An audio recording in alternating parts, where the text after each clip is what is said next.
trazer novidades do currículo escolar da Rede Municipal de Ensino. O seu programa de governo diz: o currículo escolar será atualizado para incluir temas modernos e relevantes, alinhados com as demandas do mercado de trabalho. Incorporar no currículo escolar programas que ensinem princípios éticos e valores morais. Isso é o que está aqui, as aspas, dentro do seu plano de governo. Eu queria saber quais são essas disciplinas que o senhor quer colocar. O senhor pretende seguir a Base Nacional Curricular? Porque isso é obrigatório, mas o senhor tem também a liberdade de colocar novas disciplinas. Queria saber quais são essas disciplinas e no que isso está baseado, né? Tem algum estudo que o senhor traz para essas novas disciplinas serem incorporadas na Rede Municipal de Ensino? Bom dia, mais uma vez a todos. Obrigado pela oportunidade de estar aqui. Obrigado a você por me dar a oportunidade de servir São Paulo. Eu recebi as regras, antes era uma apresentação, eu acho que eu poderia falar nessa apresentação, então a gente já segue nas respostas de cada tema, né? Mas para vocês saberem, eu sou o Marçal, estou liderando as pesquisas aqui em São Paulo, nas trackings, que é o que cada campanha faz, está muito mais assustador, na rua está mais caloroso ainda, fique em paz que vai ser o primeiro turno. Em relação à educação, como você mesmo disse, Fabiola, é obrigatório cumprir a base curricular, então nós vamos cumprir. Assim como todo bom cidadão tem que cumprir seus deveres e cobrar seus direitos. Agora, a cidade de São Paulo está um pouco complicada em relação à educação, porque os nossos números do IDEB só têm caído, né? São Paulo, por ser a maior potência do hemisfério sul, não só do Brasil, tinha que ser a número 1. A gente gasta um pouco mais de 25 bi com educação a nível municipal, e isso não tem sido o suficiente nem para alfabetizar nossas crianças. Nível de alfabetização está em 38%, o prefeito realmente não preocupou com isso, ele preocupou em asfaltar a cidade até o Acre, segundo palavras dele, mas a educação não tem um acompanhamento. Talvez porque ele não seja educador, né? Eu, hoje, para vocês terem uma ideia, eu tenho 1,5 milhão de alunos na internet. Esse número de alunos é maior do que a maior faculdade do país, isso tudo é EAD, né, à distância. E eu tenho um carinho muito grande pela educação, eu também tenho escola infantil, né, e a gente precisa de trazer o formato lúdico para essas crianças, para a gente conseguir, até os 7 anos de idade, fazer com que seu filho, ou filho de alguma pessoa que você conhece que está na rede pública, conseguir ser alfabetizado. No contexto global, para todo mundo entender, o aluno de escola pública, ele sai do ensino médio, 90% deles não sabem fazer matemática básica, ou seja, é um fracasso total no nosso modelo de ensino. O que eu quero implementar, e eu acredito que isso vai mudar outras áreas, né? Porque a educação é a base de tudo. Tem 3 coisas que são fundamentais em qualquer tipo de governo, que se a pessoa não investir energia nesses 3, a gente vai ter problema na sociedade e vai ter um desregular na segurança. E eu vou explicar. Isso é educação, tá? Não estou fugindo do tema, porque educação molda tudo.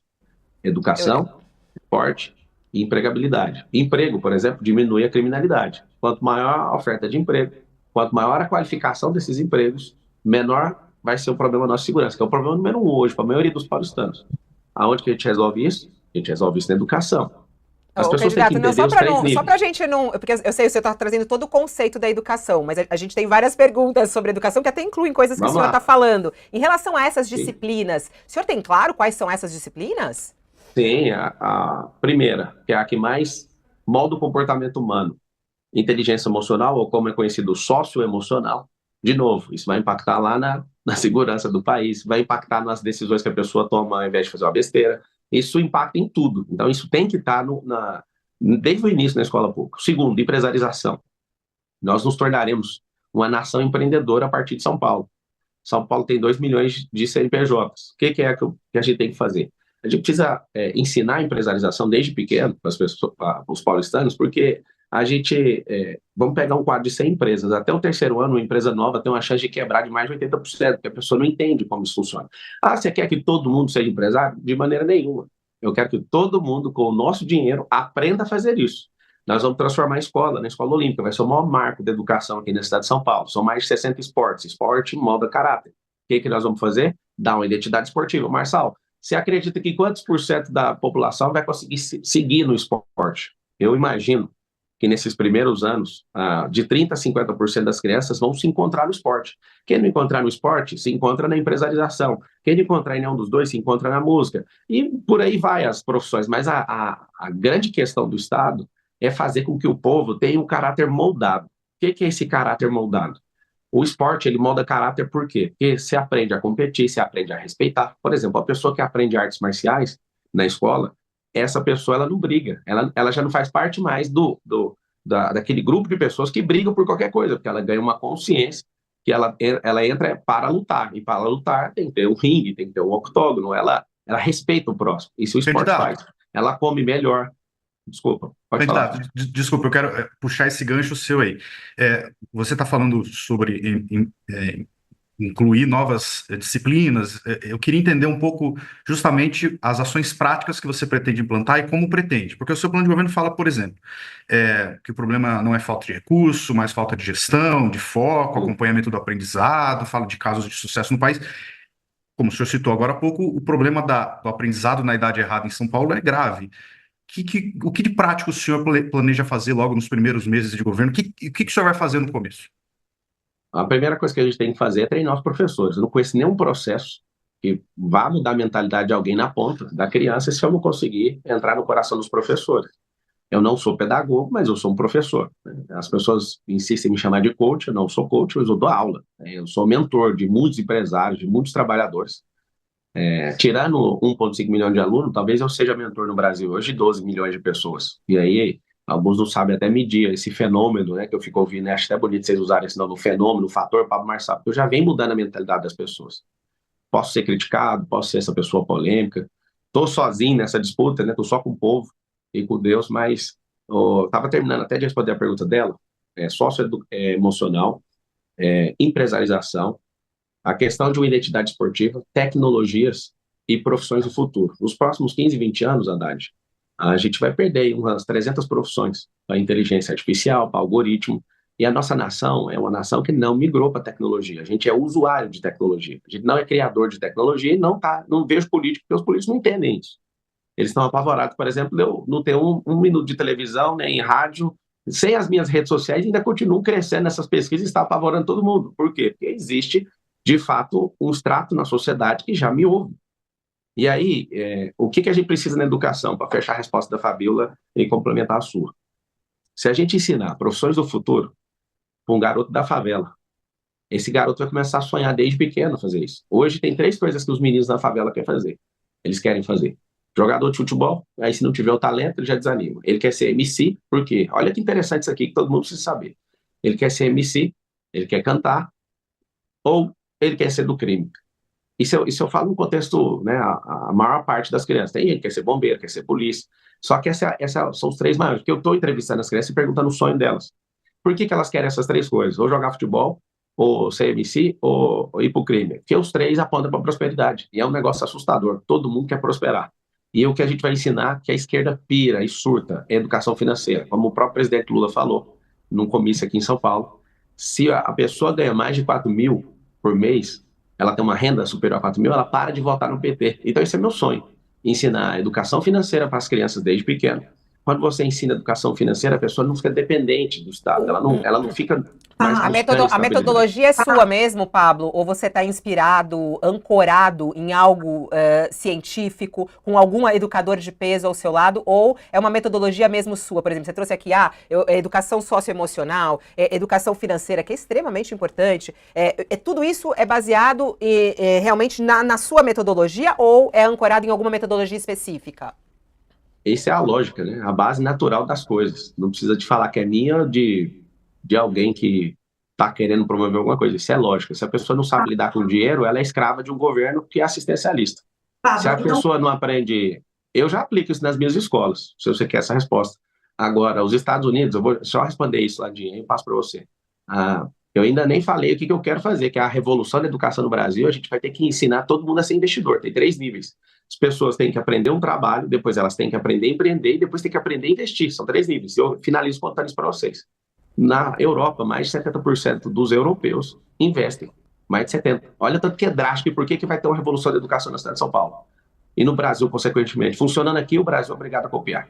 Nos Estados Unidos, mais de 50%. No Brasil, 3%. Aí vocês vão aprender a fazer web, porque 3% é uma vergonha. Nosso povo não foi preparado para investir, nem para empreender e nem para trabalhar. A gente tá no nível engatinhando, que o trabalho é o básico. Tinha que estar todo mundo trabalhando, quem tem capacidade laborativa.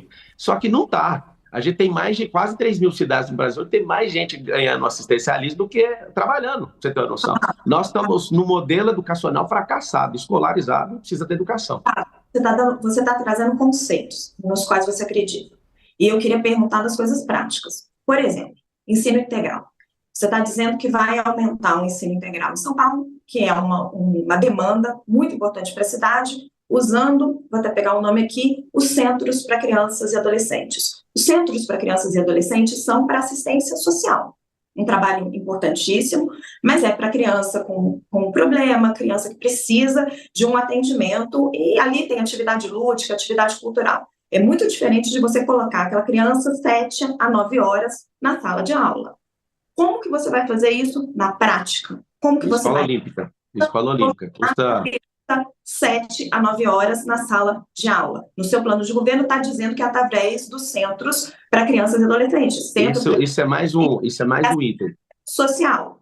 Tá. Como que você vai fazer a escola em tempo integral? Vamos sair da teoria e entrar na prática. Vamos. Na prática, só vamos entrar no dia 1º de janeiro, que até agora é a teoria. Tem uma diferença, Raquel, de plano e projeto. Não, você precisa trazer também o seu... É porque você está pedindo prática, mas a prática só vai acontecer em janeiro. A gente continua na teoria. Por que teoria? Não, mas se você discordar, não vai mudar nada aqui. A prática é lá. A gente tem... discordância, é o eleitor que está pedindo para você trazer... Então tá bom, e eu estou já respondendo. Se você puder deixar responder, está tão elegante a entrevista, eu sigo respondendo. Claro. Vamos lá. Existe plano, que aponta para o rumo, e existe projeto. No dia 6, às 20 horas e 30 minutos, eu já vou começar a rodar os projetos. Plano é uma coisa. Isso aí é um norte, para onde nós estamos indo. Depois nós vamos para os projetos técnicos. Depois nós vamos para a prática. Para você que é paulistano e entende o que a gente precisa colocar essa escola em tempo integral, porque você trabalha e seu filho fica jogado com alguém. Então, quando eu falei que eu vou transformar a escola na escola olímpica, além do que você falou, Raquel, a gente vai ter pessoas, vamos ter as crianças treinando, a gente vai descobrir a vocação esportiva de alguém, sabe para quê? Para cuidar da saúde dela, da saúde mental, da saúde física. Um centro olímpico custa R$1,5 milhão. Pra você ter uma noção, nós queremos fazer em todas as escolas. Não vai fazer isso no primeiro ano, no segundo, isso é progressivo, isso é uma institucionalização de política pública para que as crianças estudem num período, na outra elas vão treinar. Nós vamos levar isso a chegar a um ponto de as crianças que forem para competições terem bolsas para rendimento, para crescerem nisso. A gente vai dedicar nisso. Não é para ocupar lugares apenas que já existem. A gente tem isso hoje, a gente quer ampliar, mas a grande verdade é que essa escola em período integral ela é baseada naquilo que é o esporte. E tem mais de 60 modalidades, nós vamos descobrir a vocação que o seu filho tem para a gente ocupar a mente dele. Presta bem atenção o que eu tenho ouvido quando eu vou nas favelas. Por favor, o número 1, tá? Eu gosto de perguntar, Landim, para as mães, o que você faria se você fosse prefeita? Todas, é um negócio incrível. Todas não, 9 cada 10 que eu fiz essa pergunta, elas falam assim, cuida das crianças. E aqui eu quero deixar claro para todos vocês que eu fiz uma aliança com 2 crianças. Esse relógio que eu carrego aqui é do Theo, lá do Jardim Rosana, no Campo Limpo. E essa pulseira aqui, ó, é da Clarice. O Theo tem 8 e a Clarice tem 12. O do Theo, quando ele me deu... Deixa eu só terminar a resposta. Sim. Para mostrar que eu tenho uma aliança com o povo e que esse relógio é um tempo novo para as crianças e para os mais pobres. E eu me propus a andar com esse relógio para marcar esse novo tempo na cidade de São Paulo. Então nós vamos, além de ocupar e trazer recreação para o seu filho, a gente vai fazer seu filho ser um atleta de alto rendimento. Por quê? Para ele te dar orgulho, para ele honrar a senhora e o senhor, que é pai dele. Na maioria dos casos é sua mãe que responde, porque a maioria dos lares nas favelas são liderados por mulheres. Eu sinto essa dor. A minha mãe, por alguns anos, nos criou dessa forma. Pablo, é muito interessante o que você falou agora, né, de cuidar das crianças, né? Nós somos pais, você tem 4 filhos, né? Eu tenho uma filha, a gente sabe o quanto isso é importante. Tem um assunto que as pessoas falam que é polêmico e tudo mais, e que é difícil, né? Já que a gente está falando sobre novo conteúdo e o foco das escolas, educação sexual nas escolas, né? A gente tem aí o uso da internet de uma maneira descontrolada, tem até um movimento em São Paulo, Desconecta e tudo mais, as crianças na internet. Me chamou a atenção até uma fala sua no Flow, que eu falei assim, nossa, eu fiquei bem impressionada, né, que você falou, nossa, Igor, eu fiquei preso, tuas aspas, né, fiquei preso por 20 anos na pornografia, desde os 5 anos de idade, fiquei impressionada com essa idade, 5 anos de idade. Bom, a gente sabe sobre o risco disso para as crianças, né? Crianças pequenas, que às vezes não têm acesso, não têm um cuidado maior. Você acha importante ter esse conteúdo de educação sexual nas escolas, justamente para reduzir a violência sexual contra as crianças, que acontece muitas vezes dentro de casa? Pra você ter uma noção, quando eu tinha 5 anos, não tinha essa internet desse jeito, que era só apertar e ver qualquer coisa aí, né? Eu acho muita gente a se libertar de pornografia. Eu fiquei 20 anos preso nisso. E na escola, a gente não pode falar nada de erotização. Ali não é um ambiente para isso. A matéria vai chamar, e deve se chamar, segurança sexual. Para a criança não confiar em ninguém em relação à sexualidade dela. Para os pais também terem orientação, porque tem famílias que não têm orientação. Sempre perguntar para o filho se ele está tendo um comportamento estranho. Uma das coisas que mais preservam a família, Fabiola, e inclusive a gente quer instruir os pais em relação a isso, porque não existe educação sem instrução para os pais. Na escola que meus filhos estudam, que inclusive é minha, os homens, nós estamos lendo um livro chamado Criando Meninos, do James Dobson. Então, os pais, eles estão lendo e estão sendo transformados, porque mostra que o maior cuidado que a gente tem que ter na sociedade é com os meninos. Olha que coisa interessante, as meninas são mais delicadas, mas são os meninos que têm a maior quantidade de morte precoce, delinquência, suicídio, a maior parte é eles que vão para a cadeia. Então, o regulador da sociedade é o pai, dá muita atenção para o homem, porque o homem ele é alguém desgovernado. A sociedade está nessa decadência por causa do homem. Respondendo a sua pergunta, deve-se falar sobre segurança sexual e não erotização. Por quê? Quando você coloca, só um pouquinho, quando você entra com um assunto e não põe limite nesse assunto, aí vem um militante, seja de qualquer ala, não estou falando do que ele é, e se ele é uma pessoa que não respeita esses limites, ele vai começar a falar e levantar a bandeira dele, o pensamento dele. Nós temos que ter muito cuidado nisso, a gente não tem que estimular esse assunto em sala de aula, a gente tem que falar sobre abuso, a gente tem que falar sobre essas crianças desde pequeno, contar para o papai e para a mamãe, se tiver alguém com algum ato libidinoso, a gente tem que entrar nesse assunto. Escola não é lugar para erotizar a criança, ainda mais dando a chance para algum maluco sequestrar essas crianças emocionalmente, ou serem ridicularizadas por alguma forma. Ali não é um lugar para isso. Eu sou aluno de escola pública, eu sei que isso não é um assunto para ser falado dentro de sala de aula. Segurança sexual tem que ser falado, tem que ter cartilha. Agora, o que cada um pensa sobre sexo, isso aí seria o fim do mundo, destruir as nossas crianças.